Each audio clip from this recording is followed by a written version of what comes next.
ஹாய்ங்க, எல்லாம் எப்படி இருக்கீங்க? நல்லா இருப்பீங்கன்னு நம்புகிறேன். இன்றைக்கி நம்ம வீட்டில் ப்ரான் தொக்கு தான் ப்ரான் கிரேவி தான் பண்ண போகிறேன்.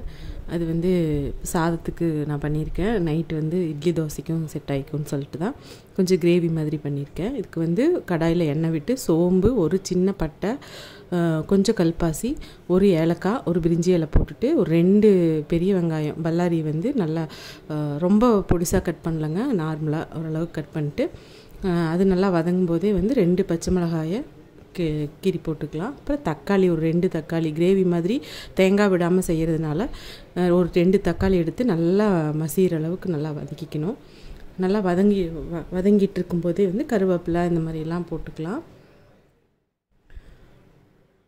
இப்போ வந்து மஞ்சள் தூள், கொஞ்சம் உப்பு, வரமிளகாத்தூள், கொஞ்சமாக காஷ்மீரி சில்லி, மல்லித்தூள் இதெல்லாம் போட்டு நல்லா வதக்குவோம். இது நல்லா வதங்கிட்டு பச்சை வாசம் போகும்போது வந்து நமக்கு வந்து கொஞ்சம் சுருளை வதக்கி எடுக்கணும். இது நல்லா, ஏன்னா பச்சை வாசம் போகிறதுக்கு நல்லா சுருளை இந்த மாதிரி தண்ணி விடாமல் நல்லா சுருளை வதக்கிட்டு அதுக்கப்புறமா ஒரு 1.5 ஸ்பூனுக்கு இஞ்சி பூண்டு பேஸ்ட்டு, அப்புறம் கருவேப்பிலை இதெல்லாம் போட்டுட்டு நல்லா வதங்கும் போதே வந்து தண்ணி விடாமல் வதக்கிட்டுருக்கேன். இப்போ குழம்பு மிளகாத்தூளும் கொஞ்சம் 1/2 ஸ்பூனுக்கு கரம் மசாலா தூளும் போட்டிருக்கேன்.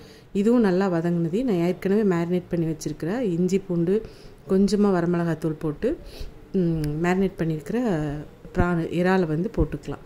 போட்டு கொஞ்சமாக ஒரு 1/2 டம்ளர் தண்ணி விட்டு அந்த மாதிரி ஒரு பதத்துக்கு வரும்போது மூடி வச்சிடலாம். மூடி வச்சோம்னா இந்த எண்ணெய் தெளிஞ்சு நிற்கும். இந்த ஸ்டேஜ்லேயே நம்ம இறக்கிக்கலாம். இன்னும் கொஞ்சம் நேரம் நம்ம வந்து எனக்கு கிரேவி மாதிரி வேணுங்கிறதுனால மறுபடியும் ஒரு 1/2 டம்ளர் தண்ணி விட்டு நல்லா கொதிக்க வச்சு மல்லித்தலை தூவி இறக்கணும்னா ரொம்ப ஈஸியாக, அதாவது ஒரு 5 நிமிஷம் 10 நிமிஷத்துலேயே வந்து ப்ரான் வந்து வெந்துருங்க. அதனால் ரொம்ப நேரம் வேக விட்டிங்கன்னா ரப்பர் மாதிரி ஆயிரும்.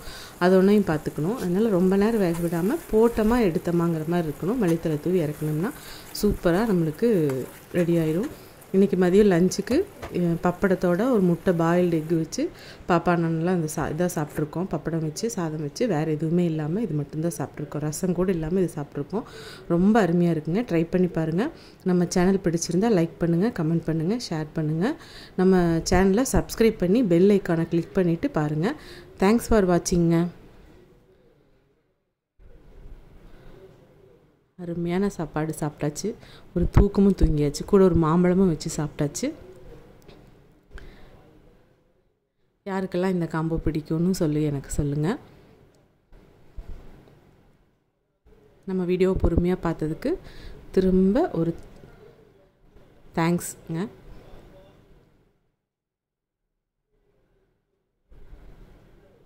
ரொம்ப வேக விடாமல் ப்ரான் பண்ணி இது பண்ணிக்கோங்க. பிகினர்ஸ் கூட ஈஸியாக செஞ்சிடலாம். கண்டிப்பாக நம்ம வீடியோ வந்து உங்களுக்கு பிடிச்சிருக்குன்னு நம்புகிறேன். Thanks for வாட்சிங்க.